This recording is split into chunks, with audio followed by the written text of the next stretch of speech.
नमस्कार। संवाद के इस अंक में आज हमारे साथ हैं दुबई से गजलकार कौसर भुट्टो जी।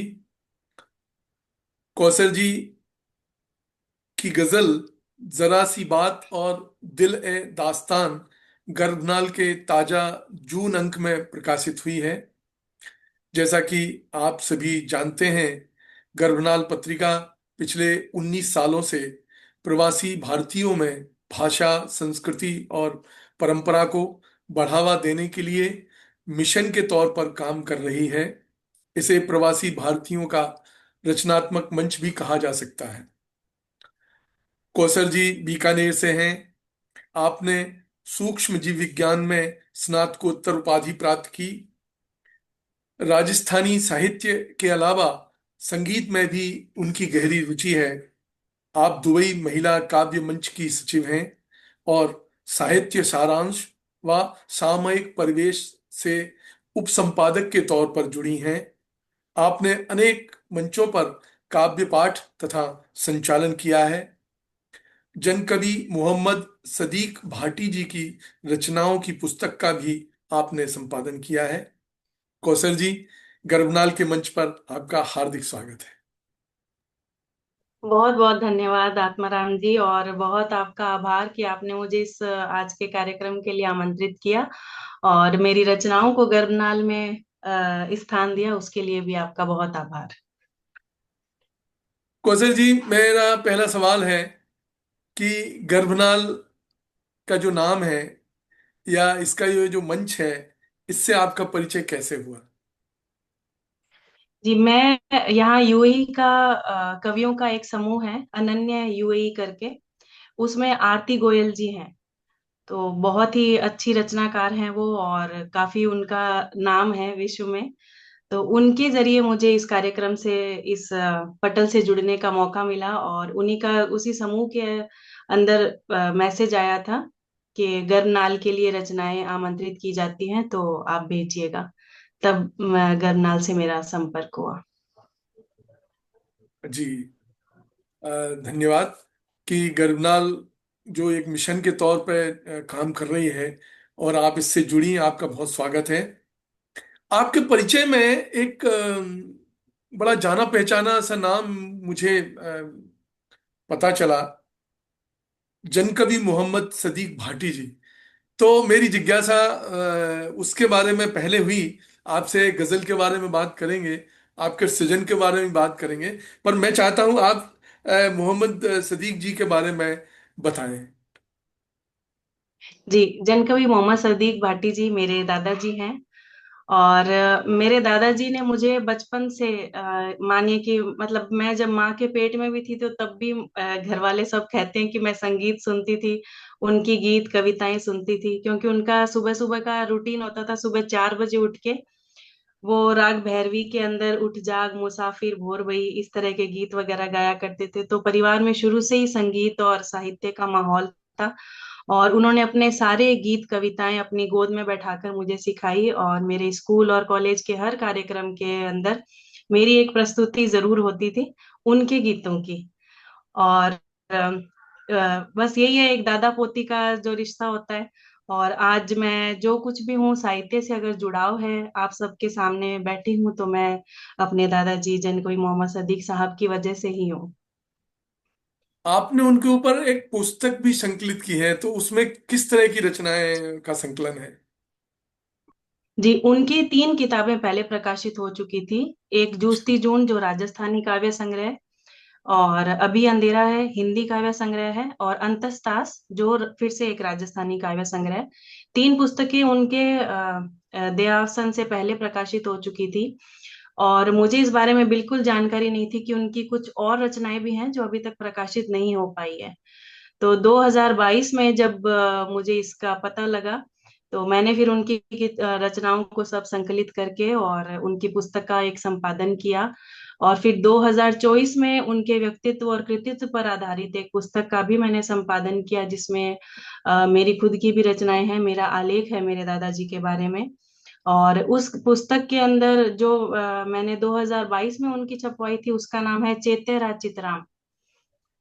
जो उनकी खुद की रचनाओं का संग्रह है। और 2024 में जो पुस्तक मैंने प्रकाशित करवाई थी उसका नाम है थे मजा करो महाराज, जो हम्म। उनकी बहुत ही प्रसिद्ध गीत रहा है। अच्छा। और उस थे मजा करो महाराज पुस्तक के अंदर मैंने उनके चाहने वालों से, उनके शिष्यों से और उनके जो अभिन्न मित्र रहे हैं उनसे उनके संस्मरण और उनके बारे में आलेख लिखवाए हैं, और जिसमें यूएई से भी कई रचनाकारों ने अपना योगदान दिया है। उनकी पुस्तकों की समीक्षाएं हैं उस किताब के अंदर, और उनके बारे में आलेख हैं, और उनके ऊपर कुछ कविताएं भी हैं जो इस किताब का हिस्सा हैं। अच्छा, तो राजस्थानी साहित्य का आपने जिक्र किया कि जी। राजस्थानी साहित्य में मतलब किस तरह के बिंब उनकी रचनाओं में दिखाई देते हैं। जी। तो राजस्थानी साहित्य की अगर मैं बात करूं तो वो हमेशा आम इंसान की जो दैनिक दिनचर्या की जो दुख तकलीफें होती है उनकी कविताओं में आपको वो देखने की मिलेगी। दैनिक दिनचर्या की जो तकलीफें हैं उनका तो जिक्र है, पर कहीं भी उन तकलीफों से हार मानने के लिए उनकी कविताओं में आपको कहीं भी नहीं दिखेगा। डटकर उन तकलीफों का सामना करना, और कहीं भी उनका जो रुख है वो उदासीन नहीं है उन चीजों के लिए। वो हम्म। ये दिखाते हैं कि हमें इन्हीं चीजों के साथ जीना है और इन्हीं चीजों का हमें डटकर सामना करना है, पर हार बिल्कुल नहीं माननी है। अगर आप राजस्थानी समझ सकते हैं तो मैं आपको उनके कुछ गीत सुनाना चाहूंगी। जरूर जरूर, स्वागत है। जी, तो मैंने जैसे आपको जिक्र किया कि कहीं हार ना मानने की जो वो बात करते हैं, तो एक उनका गीत है। डर सू डरो तो दुनिया मारे, डर सू डर पणियो मन हारे, डर तो मिनख मिनख रे लारे, नैया कुण सो पार उतारे। डर सू डरो तो दुनिया मारे, डर सू डर पणियो मन हारे, डर तो मिनख मिनख रे लारे, नैया कुण सो पार उतारे। वाह वाह। देगो तो डर भाग सी, बतलाया डर जाग सी, बुचकारा डर लाग सी रे, बुचकारा डर लाग सी। तो ये इस तरह का है कि डर से डरना नहीं है, और डर से डरोगे तो दुनिया मारेगी। बहुत बढ़िया, बहुत बढ़िया, आपने ने सुरीले तरीके से बात रखी। बहुत सुंदर। आपकी जो ताजा गजल है, हम जरा जी। अब उसकी तरफ चलते हैं। जरा सी बात। तो जी। मैं कुछ लाइनें पढ़ता हूं। जी। मैं तेरे हक में जो कोई फैसला लेती, मगर ये दिल हम्म। न माने तो क्या दवा लेती। हम्म। कसूर साख का हरगिज न था गिराने में, झड़े जो बर्ग तो इल्जाम ये हवा लेती। जी। कौशल जी, गजल की एक लंबी परंपरा है, और उस परंपरा की झलक आधुनिक संदर्भ में आपकी गजल में दिखाई देती है। तो जो विचारों की उथल पुथल है, उसको कैसे आप संयोजित करती हैं? क्या सृजन की क्या विचार की क्या प्रक्रिया आपके अंदर अंतस में आती है तब आप लिखती हैं? मैं चाहता हूं आप अपने सृजन कर्म के बारे में थोड़ा सा बताएं। जी। तो मैं जब इस साहित्य ग्रुप से जुड़ी थी तो मेरा मकसद सिर्फ एक ही था कि मुझे अपने दादाजी की रचनाओं का प्रचार प्रसार करना है। क्योंकि कई साल पहले जब मैं एक बार यूं ही बैठे बैठे गूगल पर सर्च कर रही थी मोहम्मद सदीक भाटी, तो उनका नाम मुझे कहीं नहीं मिला, और इस बात का मुझे बहुत खेद है कि बहुत देर से इस तरफ काम शुरू किया। लिखने पढ़ने का शौक हमेशा से था, पर पर्पस सिर्फ एक ही था कि अपने दादाजी की कविताओं का प्रचार प्रसार करना है और उनके नाम को आगे लेकर जाना है। तो संयोगवश इसी यूएई समूह से मेरा जुड़ाव हुआ, और यहाँ मैं मंचों पर अपनी कविताएं, दादाजी की कविताएं ही सुनाया करती थी। तो मुझे यहाँ से ये निर्देश मिले कि आप सिर्फ अपने दादाजी की कविताएं नहीं सुनाइए, आपको छूट है आप दो कविताएं सुनाइए, एक अपनी और एक दादाजी की। हम्म। तब मैंने खुद अपनी राइटिंग पे फोकस करना शुरू किया, और पहले मैं कविताएं लिखती थी, और जब मैं अगर बात करूं काव्य की विधाओं की तो मेरी सबसे पसंदीदा गीत और गजलें हैं। और क्योंकि मैं शुरू से ही दादाजी के गीत ही गाती आ रही थी, कविताएं उनकी बहुत कम पढ़ी गई हैं। हम्म। तो गीत और गजल की तरफ झुकाव ज्यादा था। और एक बार ये भी संयोगवश ही हुआ कि एक काव्य समूह जो रामा तक्षक जी नीदरलैंड से चलाते हैं, साझा संसार, हम्म। उसमें अशोक जी का, जो न्यूयॉर्क में रहते हैं, वो भी एक समूह चलाते हैं, एक शेर अर्ज किया है। हम्म। तो वो कार्यक्रम मैं देखती थी यूट्यूब पे, और उसकी बहुत बड़ी प्रशंसक थी। तो उनको ऐसे ही एक बार मैसेज किया कि सर, मुझे आपका ये कार्यक्रम देखना अच्छा लगता है। तो अशोक जी ने आग्रह किया कि आप भी गजल पर हाथ आजमाने आइए। तो मैंने उनको बोला कि मैंने आज तक कभी गजल लिखी नहीं है। तो उन्होंने बोला कि आप इतने टाइम से सुन रही हैं तो आप लिख लेंगी। हम्म। तो वही वो उस समूह के अंदर हर हफ्ते दो मिसरे दिए जाते हैं, जिन पर सभी कवि जो गण हैं वो अपनी अपनी गजलें लिख के लाते हैं। तो इसी समूह से जुड़ने के बाद मैंने भी गजलें लिखना शुरू किया। तो जैसे कहते हैं कि वो कभी कभी अता हो जाती है। तो इसी तरह से मेरा ये जो गजल का है वो शुरू हुआ। और भावनाएं तो हमेशा से थी ही, क्योंकि पढ़ने का शौक है, और प्रकृति से बहुत लगाव है। और जो सामाजिक और जो पारिवारिक मूल्य जो परिवार से मिले हैं वो आपको मेरी गजलों में देखने को मिलेंगे। तो बस वही सब मैं अपनी गजलों में लिखती हूँ। हम्म। ये बड़ी प्रसन्नता की बात है कि अशोक सिंह जी गर्विनाल परिवार के हिस्सा हैं। वो हमारे संरक्षक मंडल हैं, और पिछले 15 सालों से वो जुड़े हुए हैं हमारे इस अभियान में। तो आप उनके मंच से भी जुड़ी हुई हैं, ये तो बड़ी खुशी की बात है। हम्म। मैं एक दूसरी बात भी आपसे साझा करना चाहता हूं कि गजल का जो परिवेश है, आप देवनागरी में गजल लिख रहे हैं तो ये देवनागरी में गजल लिखने की भी परंपरा बहुत पुरानी हो गई है भारत में। जी। दुष्यंत कुमार की गजलों को आपने मेरे ख्याल से पढ़ा होगा। तो जी। जिस सादगी से और जिस सटीकता से वो अपनी बात कहते हैं, लेकिन आधुनिक संदर्भ में जो गजल लिखी जा रही है उसके बारे में आपकी क्या राय है? खासतौर से जो देवनागरी में गजल लिख रहे हैं, जो उर्दू लिपि में गजल लिख रहे हैं वो अलग है, और जो देवनागरी में लिख रहे हैं वो, तो आप उसमें क्या फर्क महसूस करती हैं? फर्क सिर्फ इतना ही है कि जब हम उर्दू लिपि की बात करते हैं तो उर्दू लिपि में एक रेस्ट्रिक्शन हो जाता है कि सिर्फ उर्दू जानने वाला ही उसको पढ़ सकता है।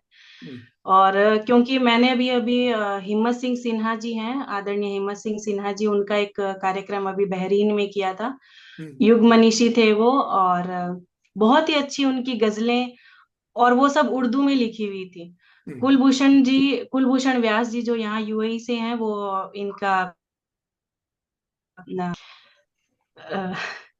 क्या उनका नाम, सॉरी मैं एकदम हाँ। से जी भूल जी। गई मैं। हिम्मत सिंह जी, जी। हाँ। हिम्मत सिंह जी के रचनाओं के और उनके साहित्य संसार के प्रचार प्रसार में लगे हुए हैं। हम्म। तो उन्होंने मुझे इनकी गजलें भेजी, हिम्मत सिंह सिन्हा जी की, कि ये उर्दू में लिखी हुई हैं और मुझे इनको आगे किसी और को भेजनी है, तो क्या आप इनका देवनागरी में अनुवाद कर देंगी? हम्म। तो मेरी खुशनसीबी कि मैंने उनका देवनागरी में अनुवाद किया, उनकी उर्दू गजलों का। अरे वाह। और वो उन्होंने आगे और कवियों को भेजी, जिन्होंने वहां पे बहरीन में इनकी गजलों की प्रस्तुति दी। हम्म। तो मेरा बस मानना यही है कि उर्दू में बस थोड़ा सा लिमिटेड हो जाता है, आपका जो पाठक गण है वो लिमिटेड हो जाते हैं। और अगर देवनागरी में लिखी जाए तो पढ़ने में आसानी रहेगी, और बाकी बोलने में तो दोनों में कोई फर्क है ही नहीं। हिंदी और उर्दू दोनों जबानें अपने हिंदुस्तानी हैं, और बहुत बड़े जो है वर्ग से वर्ग इसको समझता है।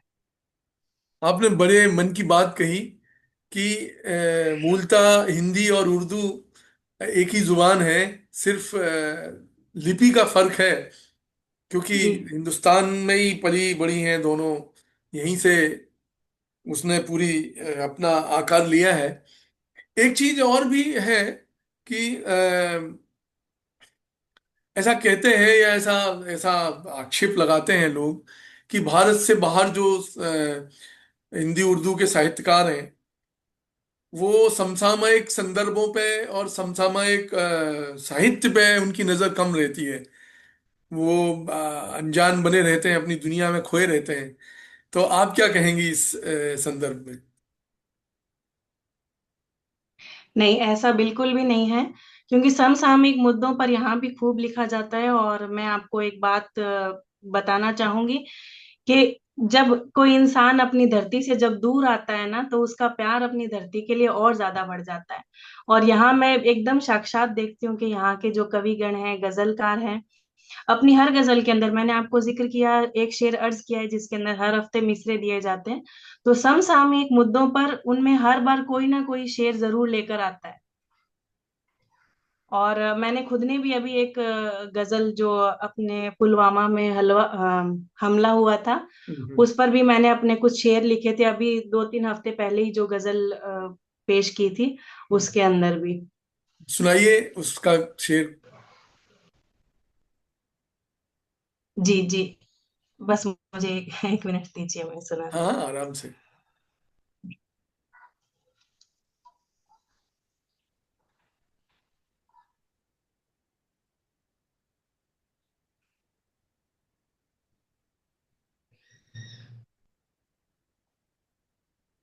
जैसे धर्म को लेकर पुलवामा में बात की गई थी कि नाम पूछ पूछ कर उनको मारा गया था, जो बहुत ही गलत बात थी।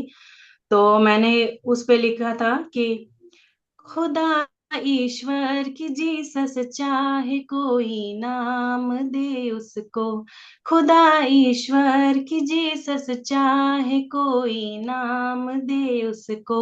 दिखा कुछ भी नहीं है फर्क फिर भी मुझको तीनों में। दिखा कुछ भी नहीं है फर्क फिर भी मुझको तीनों में। और एक और शेर है इसी गजल का, कि खुदा का नाम ले लेकर हकीकत को मिटाते हैं। खुदा का नाम ले लेकर हकीकत को मिटाते हैं। बची इंसानियत कितनी है इंसानी जमीनों में। बची इंसानियत कितनी है इंसानी जमीनों में। और एक और शेर मैं पढ़ना चाहूंगी इसी गजल का, कि न ऊंचा ये न नीचा वो, नहीं छोटा बड़ा कोई। न ऊंचा ये न नीचा वो, नहीं छोटा बड़ा कोई। जरा सी आस था भी रख तू इंसानी यकीनों में। जरा सी आस्था भी रख तू इंसानी यकीनों में। ये जुगनू खूब सारे हो उठे रोशन यकीनों में। खिलेंगे फूल फिर से अब मोहब्बत की जमीनों में। वाह वाह वाह, क्या बात है, क्या उम्मीद है। जरूर खिलेंगे फूल, उम्मीदों में और सच्चाई में भी। तो बहुत जी धन्यवाद। और अब बातचीत को आगे बढ़ाते हुए मेरे मन में एक ख्याल ये भी आ रहा है कि इन दिनों आप कौन सी पुस्तक पढ़ रहे हैं, गजल की हो या जी साहित्य की हो, जो आपको बहुत अच्छी लगी हो, उसके बारे में भी जी। मुझे बताएं। जी, मैं इन दिनों कमलेश भट्ट जी की गजल की पुस्तक पढ़ रही हूँ, जो अभी वो दुबई आए थे तो उन्होंने मुझे वो उपहार में दी थी अपनी पुस्तक। और अच्छा। उन्होंने जो हाँ जी, कमलेश भट्ट जी की अभी गजल की पुस्तक पढ़ रही हूँ मैं। अच्छा। और पुराने जो गजलकार हैं, मतलब मध्यकाल के, जो या आधुनिक हिंदी साहित्य के जो गजल है, उसमें आपको कौन सी, किसकी पुस्तक पसंद है, उसके बारे में बताएं। जी, अगर मैं एकदम शुरू से शुरू करूँ तो गालिब साहब, जौक साहब, और जिगर मुरादाबादी साहब, उनकी गजलें मैं पढ़ती हूँ, और उनकी गजलों को मैंने कई मंचों पर प्रस्तुत भी किया है। और उसके बाद अगर मैं बात करूँ तो फैज अहमद फैज साहब, और अभी रिसेंट में मैं अशोक जी हैं, उनकी गजलें पढ़ती हूँ। 2-3 किताबें उनकी अभी आई है, गजल दस्ता। तो हाँ। उनकी भी काफी, हाँ, उनकी भी काफी सारी गजलें, और कमलेश भट्ट जी हैं, उनकी गजलें। तो सब मिला जुला काफी अच्छा कलेक्शन है मेरे पास गजलों का। तो क्योंकि अभी इसी विधा पर ध्यान देना शुरू किया है, तो अभी उसी तरह की पुस्तकें पढ़ रही हूँ। बाकी मुझे उपन्यास पढ़ना भी बहुत पसंद है। और अभी जो मैंने जस्ट अभी पूरा किया है उपन्यास जानकी दास, अलका सिरावगी का जानकी दास तेजपाल मेंशन। हाँ, अरे बहुत ही चर्चित है वो। और जी एक चीज मुझे ऐसा लगता है कि किसी भी भाषा की समृद्धि के लिए गद्य जो है जरूर लिखा जाना चाहिए। तो जी जी बिल्कुल। और हिंदी में जो विषयों की विविधता है, साहित्य के इतर जो विषय हैं उसमें हिंदी में गद्य खास तौर से नेट के ऊपर बहुत कमतरी दिखाई देती है। तो आपका क्या जी मानना है इस विषय में? देखिए, जो पढ़ने वाले होते हैं ना वो कोई ना कोई जरिया ढूंढ लेते हैं, चाहे वो किताब के रूप में उनके सामने है या फिर आप उसको ऑनलाइन उपलब्ध करवाएं, पढ़ने वाले अपना जरिया खोज लेते हैं। और बाकी ऐसे कहा जाता है कि किताबों के जैसे, मैं खुद इससे बहुत ताल्लुक रखती हूँ कि एक किताब को हाथ में लेकर पढ़ने का एक अपना अलग ही आनंद होता है। और बस सुविधा के लिए हम ऑनलाइन जो किताबें पढ़ते हैं कि एक साथ कई सारी किताबें एक साथ उपलब्ध हो जाती है, जो एक साथ किताबें साथ में कैरी करना आसान नहीं होता है। हम्म। तो ऐसे बात नहीं मिलती नहीं है ऑनलाइन, बहुत सारी ऑनलाइन प्लेटफॉर्म है। एक अपने प्रभात रंजन जी चलाते हैं, मुझे उसका नाम याद नहीं आ रहा है, मनीषा कुलश्रेष्ठ जी हैं जो हिंदी नेस्ट करके एक ऑनलाइन चलाती हैं, पटल चलाती हैं। तो बहुत सारे ऐसे ऑनलाइन भी आपको उपलब्ध मिल जाएंगी, किताबें हैं, कहानी किताब पूरी पूरे उपन्यास कहानियां, और काफी कुछ मैटर है जो अवेलेबल है ऑनलाइन। बस हम्म। ढूंढने की जरूरत है, आपको सब मिल जाएगा। गर्भनाल के पाठकों को आप क्या कहेंगे, और इस मुहिम मुहिम के बारे में आप क्या कहेंगे? जी, मैं इस मुहिम के बारे में तो कहूंगी कि बहुत ही अच्छा इनिशिएटिव है ये।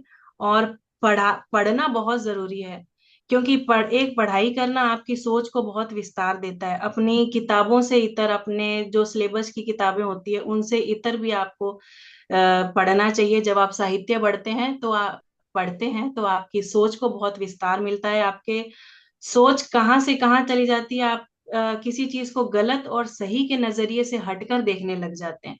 क्योंकि कई बार सिक्के के सिर्फ दो पहलू ही नहीं होते हैं, हम उससे बहुत आगे बढ़कर सोचते हैं, सही और गलत से ऊपर बढ़कर हम सोचने लग जाते हैं। और हमारी सोच को बहुत विस्तार मिलता है साहित्य पढ़ने से, और अच्छा साहित्य पढ़ना बहुत जरूरी है। और पाठकों को, मैं गरनाल के पाठकों को यही कहना चाहूंगी कि जितना ज्यादा हो सके आप पढ़ें, खूब पढ़ें, हम्म। और उस चीज को मनन भी करें। हाँ, बिल्कुल सही है। तो आप दुबई में रहते हैं, तो दुबई में गजल और गद्य का आपको क्या माहौल दिखता है? वहाँ किस तरह की गतिविधियां होती हैं? जी, तो इस ये बात भी मैं बहुत थोड़ा पहले से शुरू करती हूँ कि मैं जब नोएडा में, दुबई आने से 6 साल पहले मैं नोएडा में भी रही हूँ। हम्म। तो नोएडा में क्योंकि इतने संपर्क नहीं थे और ना मैं इतना ऑनलाइन सक्रिय थी, तो मैं ढूंढती रही थी कि काश कोई ऐसा समूह मिल जाए जो एक्टिव हो थोड़ा, और जिसकी जो मासिक काव्य गोष्ठियां वगैरह या साप्ताहिक काव्य गोष्ठियां होती हो। पर मुझे इसमें सफलता हाथ नहीं लगी, और ये मेरा सपना पूरा हुआ दुबई आने के बाद। और दुबई आने के बाद भी इस तरह से हुआ कि मैं अपने पिताजी के सेवानिवृत्ति के अवसर पर भारत नहीं जा पाई थी। तो मैंने उनके लिए एक कविता लिखकर और उनको वीडियो बनाकर भेजा था। हम्म। वही वीडियो मैंने अपनी एक दोस्त को जो यहाँ दुबई में रहती है उनको भेजा, और ये वीडियो आगे से आगे फॉरवर्ड होता हुआ किसी तरह से अनन्य ग्रुप जो यहाँ का कवि ग्रुप है वहां तक पहुंचा, और उन्होंने मुझे अपने इस समूह में जोड़ा। और उसके बाद से मैंने देखा कि ये समूह तो बहुत ज्यादा सक्रिय है। हर महीने कहीं ना कहीं कोई काव्य गोष्ठी होती रहती है, कोई ऑनलाइन कार्यक्रम होते रहते हैं। अगर मैं बात करूं महिला काव्य मंच की जिससे मैं जुड़ी हूँ, उनकी भी ऑनलाइन और व्यक्तिगत जो काव्य गोष्ठियां हैं वो लगातार होती रहती हैं। तो हम्म। बहुत ही सक्रिय समूह है यहाँ का, और इसी समूह के जरिए मैं और भी दूसरे जो विदेशों के समूह हैं, जैसे मैंने आपको बताया साझा संसार जो रामा तक्षक जी नीदरलैंड से चलाते हैं, हम्म। एक शेर अर्ज किया है अशोक जी न्यूयॉर्क से चलाते हैं। तो इन्हीं समूह से मेरा जुड़ना हुआ। बहुत बढ़िया। आप बहुत ही सफलतापूर्वक आधुनिक गजल की जो दुनिया है उससे आप जुड़ी हुई हैं। और ये भी सच है कि गजल के अलावा गद्य भी आप लिखते हैं। आपने जो रचनाएं भेजी हैं, गर्भनाल परिवार की ओर से एक हिंदी सखा संचयन किया जा रहा है, जो पिछले 20 सालों में गर्भनाल परिवार से जो रचनाकार जुड़े हैं उनकी चुनिंदा रचनाएं उसमें संकलित की जा रही हैं पूरी दुनिया के प्रवासी साहित्य के संदर्भ में। तो मेरे ख्याल से आपने गजल के अलावा एक गद्य भी भेजा था। तो मैं जानना चाहता हूं कि आप जी कहानी, कविता या गजल के अलावा भी क्या लिखते हैं। जी, गजल के अलावा मैं कुछ एक लघु कथाएं लिखी है मैंने, और बाकी डायरी लिखने का शौक बचपन से था। तो अपनी दैनिक दिनचर्या की जो भी बातें होती थी वो मैं अपनी डायरी में लिखती थी। तो अब उसको मैं जो अपने यात्रा संस्मरण होते हैं उस तरह से उनको अभी लिखती हूँ। तो अभी दो पाइपलाइन में है, एक बहरीन डायरी और एक जॉर्जिया डायरी। उससे अच्छा। पहले एक ओ जी, उससे पहले एक ओमान डायरी जो साहित्य अकादमी उदयपुर में प्रकाशित हो चुकी है। अच्छा, तो उसमें उसका क्या विषय था, ओमान डायरी में?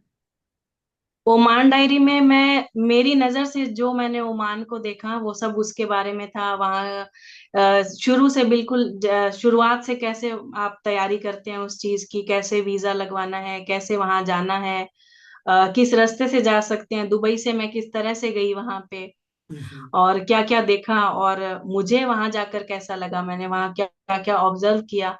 तो वही सब ओमान डायरी में था। अच्छा, बहुत बढ़िया। तो अभी नई क्या रचनाएं, अच्छा आपने बताया कि संस्मरण आप लिख रहे हैं, बहुत ही बढ़िया। जी जी तो जी। आपकी जो गजल का संग्रह हर है, शनिवार को। गजल संग्रह भी आपका प्रकाशित हो रहा है? नहीं, नहीं, गजलें मैंने अभी अभी लिखना शुरू किया है, और ये पाइपलाइन में ही है कि इंशाल्लाह इंशाल्लाह इस साल के अंत तक मेरा गजल संग्रह आ जाए। अच्छा। पूरी कोशिश रहेगी। नहीं, बहुत बढ़िया। जी। कौशल जी, आपने हमको समय दिया, इसके लिए मैं बहुत धन्यवाद करता हूँ। और उम्मीद करता हूँ कि शीघ्र ही, जल्दी से जल्दी आपका गजल संग्रह भी आएगा। और गर्भनाल में भी आपकी रचनाएं हम प्रकाशित करेंगे निरंतर। संस्मरण भी प्रकाशित करेंगे। बहुत बहुत धन्यवाद, आप यहाँ आए, आपका बहुत शुक्रिया।